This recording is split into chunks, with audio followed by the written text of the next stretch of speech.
नमस्कार, बहुत स्वागत है आपका सुपरफास्ट छत्तीसगढ़। आप देख रहे हैं, मैं हूं आपके साथ ऋतु ज्ञानवाणी। द्वारका और शारदा पीठ के शंकराचार्य स्वामी स्वरूपानंद का निधन हो गया है। 99 साल की उम्र में स्वामी स्वरूपानंद ने नरसिंहपुर जिले के गोटे गांव के पास बने ज्योतेश्वर धाम में अंतिम सांस ली। जैसे ही स्वरूपानंद के ब्रह्मलीन में होने की खबर बाहर आई, भक्तों में शोक की लहर दौड़ पड़ी।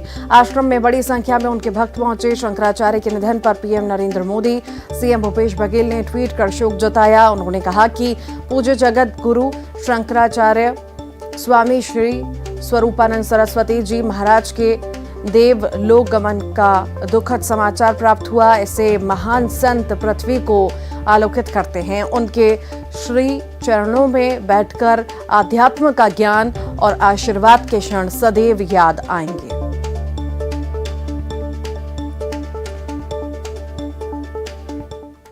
अभी तक कोई ऐसा कोई प्रोग्राम नहीं, तो जैसा भी होगा मालूम। कितनी बड़ी क्षति मानते हैं आप धर्म के लिए? हिंदू इस सनातन धर्म की सबसे बड़ी क्षति मुख्य आचार्य में हमारे पूज्य गुरुदेव दो पीठ के आचार्य थे। ज्योतिष द्वारिका शारदा पीठाधीश्वर जगदीश शंकराचार्य महाराज श्री ने जो हम पूरा जीवन धर्म के लिए लगाया, उन्होंने अपना सर्वस्व, ये तो आप भी सबको ज्ञात है कि उनका जीवन एक कांच की तरह है जिसमें आर पार दिखता है। ऐसा उन्होंने अपने जीवन की पारदर्शिता रखते हुए सारा जीवन सनातन धर्म के प्रति लगाया। शंकराचार्य स्वामी स्वरूपानंद सरस्वती का निधन। 99 साल की उम्र में नरसिंहपुर में उन्होंने अंतिम सांस ली। लंबे समय से बीमार चल रहे थे। पीएम मोदी, सीएम भूपेश बघेल समेत दिग्गजों ने दुख जताया है। आगे बढ़ेंगे, अब बात करेंगे रायपुर की, जहां पर बीजेपी की रैली में दिए गए जेपी नड्डा के बयान पर सियासत जारी है। जेपी नड्डा ने रैली में 71 आदिवासियों की मौत की बात कही थी, जिस पर सीएम भूपेश बघेल ने पलटवार किया। उन्होंने कहा कि अपने इस बयान के लिए जेपी नड्डा छत्तीसगढ़ की जनता से माफी मांगे। उन्होंने आगे कहा कि कहीं ऐसा तो नहीं कि वो षड्यंत्र कर रहे हैं। सीएम के बयान पर सियासी बयानबाजी जारी है। इस मसले को लेकर बीजेपी और कांग्रेस के बीच आरोप प्रत्यारोप का दौर जारी है। ये तो सुनने में नहीं आया, ऐसा तो नहीं कि वो षड्यंत्र कर रहे हैं।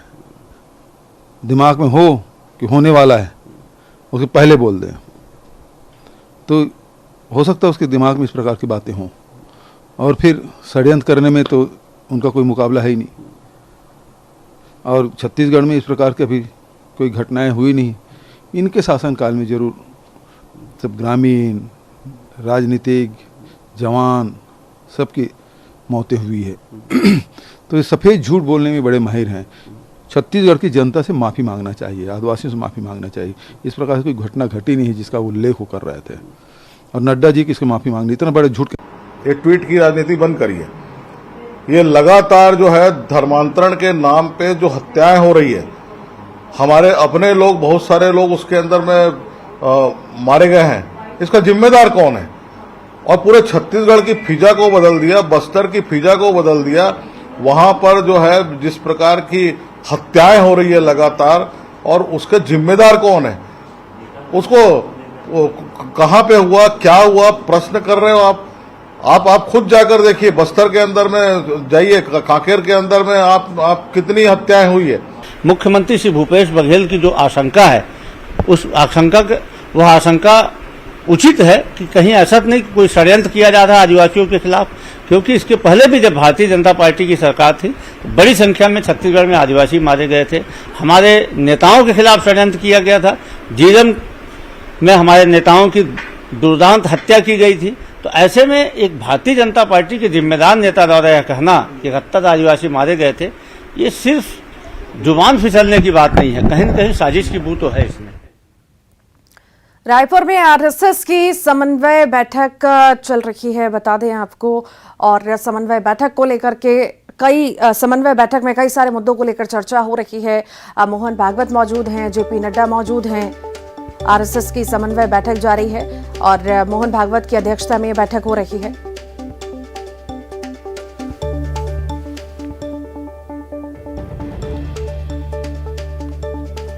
रायपुर में आरएसएस की समन्वय बैठक की आज दूसरा दिन है। संघ प्रमुख मोहन भागवत की अध्यक्षता में बैठकों का दौर जारी है। शनिवार को पहले दिन की बैठक में संघ प्रमुख ने अनुषंगिक संगठनों के कामकाज का ब्यौरा लिया और इसी के साथ ही कई महत्वपूर्ण राष्ट्रीय मुद्दों पर भी सामूहिक चर्चा हुई। संघ के संगठन के विस्तार पर भी चर्चा हुई। शनिवार को पहले दिन की बैठक में बीजेपी राष्ट्रीय अध्यक्ष जेपी नड्डा, बीएल संतोष समेत 250 पदाधिकारी शामिल हुए। आज भी संघ की बैठक में कई मुद्दों पर चर्चा हुई। संघ की बैठक में हर दिन 12 संगठनों से चर्चा हो रही है।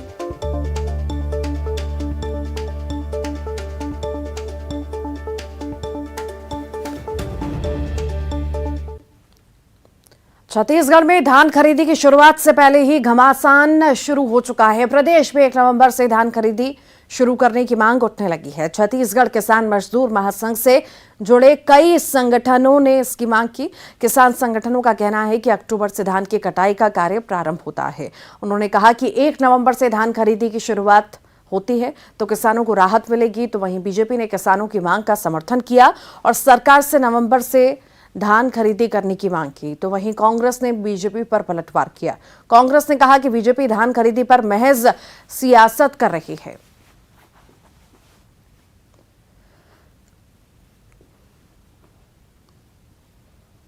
हर बार किसानों को जो फसल कटाई के बाद प्राकृतिक आपदा का सामना करना पड़ता है, इसलिए हम छत्तीसगढ़ सरकार से मांग कर रहे हैं कि अरुणा किस्म की जो धान है वो नवंबर तक एकदम तैयार हो जाएगी, सूख कर तैयार हो जाएगी। इसलिए धान की खरीदी की शुरुआत करें। एक बात। दूसरा बात हम ये कहना चाह रहे हैं कि जब एक मुश्त जब धान इकट्ठा होता है किसानों का, तो सरकार को भी यह तकलीफ होती है बारदाने की व्यवस्था कराने के लिए। तो इस तरह से पहले अरुणा किस्म की जब धान की खरीदी हो जाएगी, फिर उसके बाद जो लॉन्ग वैरायटी की जो धान की जो किस्म है वो आ जाएगा। तो इस तरह से आराम से किसानों की धान की खरीदी होगी, सरकार को भी परेशानी नहीं होगा। हमने भी लगातार मांग की है कि 1 नवंबर से धान की खरीदी होना चाहिए और ये किसानों की मांग जायज़ है। राज्य सरकार 1 नवंबर से धान की खरीदी प्रारंभ करे, ये किसानों के हित में, छत्तीसगढ़ के हित में आवश्यक है। देखिए, धान खरीदी के नाम पे भारतीय जनता पार्टी और कुछ अन्य लोग सिर्फ राजनीति करते हैं। जब से हमारी सरकार बनी है, धान खरीदी दिसंबर से ही शुरू हो रही है। हम छत्तीसगढ़ बनने के बाद सर्वाधिक धान की खरीदी हमारी सरकार ने किया है और हर साल हमारा लक्ष्य बढ़ते जा रहा है। और जिस हिसाब से मानसून भी लेट हो रहा है, तो उसको देखते हुए यह कहना है कि धान खरीदी 1 नवंबर से ही चालू की जाए उचित नहीं है। सरकार इस संबंध में जैसा किसानों के हित में होगा वैसा निर्णय करेगी। 2023 विधानसभा चुनाव से पहले बीजेपी छत्तीसगढ़ में हर मोर्चे पर सियासी घेराबंदी में लगी है। प्रदेश अध्यक्ष, नेता प्रतिपक्ष और प्रदेश प्रभारी बदलने के बाद अब बीजेपी ने अपना फोकस कांग्रेस को घेरने पर कर दिया है। बीजेपी अध्यक्ष जेपी नड्डा के जोश फूंकने के बाद अब प्रदेश नेतृत्व नई रणनीतियों को आजमाने में जुटा है। हाल ही में पार्टी ने बेरोजगारी के खिलाफ आंदोलन किया था। अब कांग्रेस के घोषणा पत्र को लेकर पार्टी मैदान में उतरने वाली है। बीजेपी का कहना है कि कांग्रेस ने जनता से किए वादों को पूरा करने में वो नाकाम रही। तो वहीं बीजेपी के आरोपों पर कांग्रेस ने पलटवार किया। कांग्रेस ने कहा कि बीजेपी ने आखिर क्या क्या किया वो बताए। घोषणा पत्र में जनता से वायदे किए थे, उन वायदों की सच्चाई जनता को बताएंगे। एक भी वादे छत्तीसगढ़ की कांग्रेस पार्टी ने, कांग्रेस की सरकार ने पूरा नहीं किया है और इन मुद्दों को लेकर हम जनता के बीच जाएंगे। विभिन्न कार्यक्रमों के माध्यम से कांग्रेस की जो सच्चाई है वो जनता से अवगत कराएंगे। अच्छी बात है। हम चाहते हैं कि भारतीय जनता पार्टी हमारे घोषणा पत्र को लेकर जनता के बीच में जाए और यदि उनके पास में हमारा घोषणा पत्र उपलब्ध नहीं होगा, क्योंकि कुछ एक विषयों में हमने देखा कि वो नकली बातें करते हैं, तो हम उनके कार्यालय में कांग्रेस का घोषणा पत्र भेज देंगे, क्योंकि हमने अपने घोषणा पत्र के सारे वायदों को पूरा किया है। 90% वादे 4 साल में हमारी सरकार ने, हमारे मुख्यमंत्री ने पूरा कर दिया। कांग्रेस की सरकार बनने के पहले घंटे से कांग्रेस ने जन घोषणा पत्र के वादों को पूरा करना शुरू किया था, जो कि मनेन्द्रगढ़, कोरिया और शक्ति जिला बनने तक हम अपने वादों को पूरा करते थे। कांग्रेस नेता राहुल गांधी के साथ छत्तीसगढ़ प्रदेश कांग्रेस कमेटी के अध्यक्ष मोहन मरकाम की बातचीत का एक वीडियो सोशल मीडिया पर वायरल हो रहा है।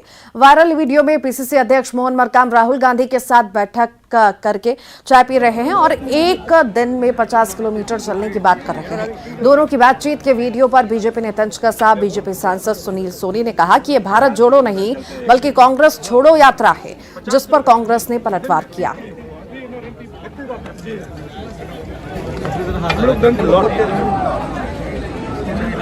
कांग्रेस छोड़ो यात्रा है। कांग्रेस पार्टी के लोग कांग्रेस को छोड़ रहे हैं, पहले अपनी पार्टी की ओर ध्यान दें।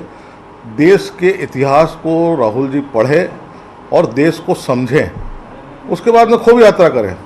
हमको कोई दिक्कत नहीं है, 50 किलोमीटर नहीं, आप 100 किलोमीटर चलिए।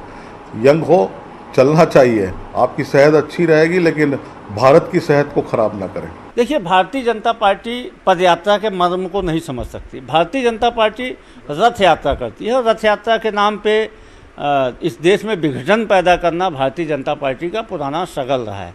मोहन मरकाम भारत जोड़ो यात्रा में गए थे, माननीय राहुल गांधी से उनकी चर्चा हो रही थी, तो उन्होंने अपना संस्मरण बताया कि हम 3 दिन में कोंडागांव से दंतेवाड़ा माई मंदिर तक जाते हैं, जो 170 किलोमीटर है, तो हमारा एवरेज 50 किलोमीटर प्रतिदिन का है। और ये सत्य भी है। बस्तर में तो लोग एक दिन में 40-40, 50-50 किलोमीटर चलते हैं। पहाड़ी इलाकों में जो बच्चे ट्रेनिंग में जाते हैं, एक दिन में 60-60, 70-70 किलोमीटर से चलते हैं। ये सामान्य बात है, लेकिन भारतीय जनता पार्टी इस मर्म को नहीं समझेगी। दंतेवाड़ा से बड़ी खबर है। एनएमडीसी बचेली के खिलाफ आंदोलन खत्म हुआ है। 4 दिनों से आंदोलन चल रहा था, जो अब खत्म हो चुका है। लाल पानी प्रभावित 12 पंचायतों के युवकों को अब रोजगार मिल सकेगा। 1 हफ्ते में रोजगार देने के आश्वासन के बाद यह आंदोलन खत्म किया गया है। एनडीएमसी प्रबंधन के बीच बातचीत के बाद आंदोलन खत्म हुआ। 12 पंचायत के युवक भर्ती की मांग को लेकर आंदोलन कर रहे थे और अब मांगे पूरी होने पर आंदोलन को खत्म किया गया है।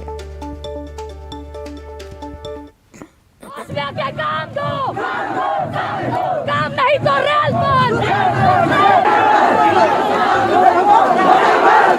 हम लोग लगातार ये 14 दिन हमारा जो आंदोलन लाल पानी प्रभावित क्षेत्र के लिए जो युवाओं के रोजगार के लिए जो लड़ाई लड़ रहे थे, आज हमारे एक डेलीगेशन के साथ आज हमारे बीच एनएमडीसी के महाप्रबंधक हमारे बीच आए और उन्होंने हम लोगों को आश्वासन ये दिया है कि पॉजिटिव वे में कि आने वाले समय में 1 हफ्ते के अंदर वो हम लोगों को एक बेहतर पॉजिटिव रिजल्ट देंगे।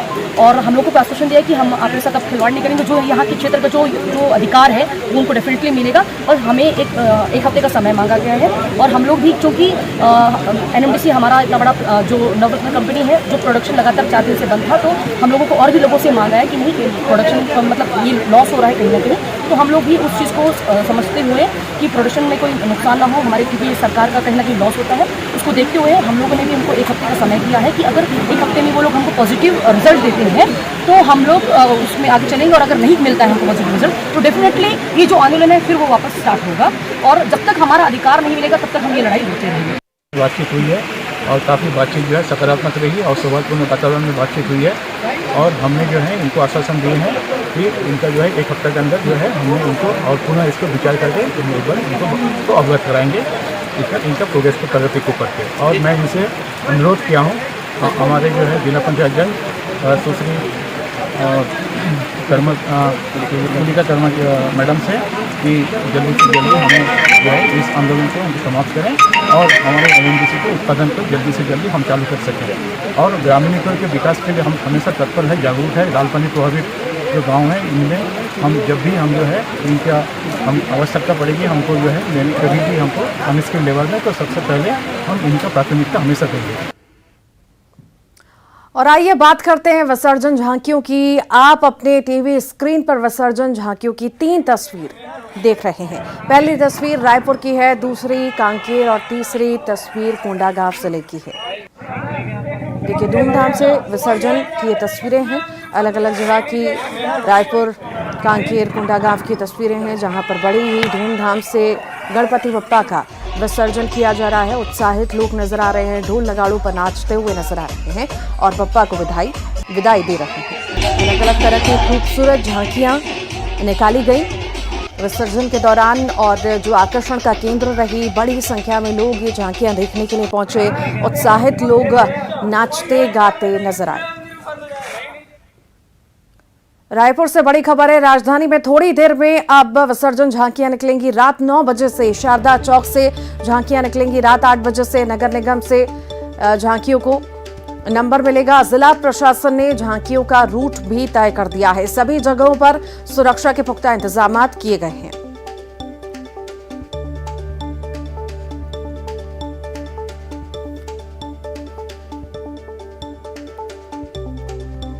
और इसी पर ज्यादा जानकारी के लिए युगल तिवारी हमारे साथ जुड़ गए हैं। युगल, झांकियां निकलने वाली हैं, आखिर किस तरह की तैयारियां, प्रशासन कितना मुस्तैद, जानकारी विस्तार से। जी देखिए, प्रथम देव जो आराध्य देव है गणेश, उसकी विसर्जन की तैयारियां हैं और राजधानी रायपुर में जिस तरह से झांकी का एक मनोरम जो दृश्य रहता है, हम पूरी जो जानकारी है वो बात करते हैं। हमारे बीच जो संसदीय सचिव विकास उपाध्याय जी हैं, बताएंगे किस तरह की पूरी तैयारियां हैं। काफी धूमधाम से जो है झांकियां निकाली जाती है। देखिए, रायपुर में सदियों से चली आ रही परंपरा है, जिस प्रकार से गणेश जी विराजमान होते हैं, गणेश जी की पूजा होती है। लोग पूजा पाठ करने के बाद जब गणेश जी को विसर्जन करना होता है तो बड़े धूमधाम के साथ पूरे शहर में झांकियां निकलती है। अलग अलग टोलियां झांकी लेकर आती है। अद्भुत झांकियां होती है जिसमें अलग अलग भगवान राम, लक्ष्मण, भरत, शत्रु हर वो धार्मिक स्थल को झांकी के रूप में दिखाने का प्रयास एक परंपरा रही है, पुराना इतिहास है कि यहाँ पूरे प्रदेश भर से जो झांकियां हैं वो आती हैं। देखिए, पूरे प्रदेश की झांकियां यहाँ पर आती है और मैं समझता हूँ 15 से 20 लाख लोग यहाँ ये पूरी झांकियों को देखने के लिए आते हैं। अद्भुत नजारा होता है। सब भगवान को अंतिम विदाई देने के लिए। युगल, आपके पास शेख इमरान गरियाबंद से हमारे साथ जुड़ गए हैं। इमरान, आखिर किस तरह की तैयारियां गरियाबंद में विसर्जन को लेकर, क्या वहां पर भी झांकियां निकलेंगी, कैसी निकलेंगी, तैयारियां कैसी?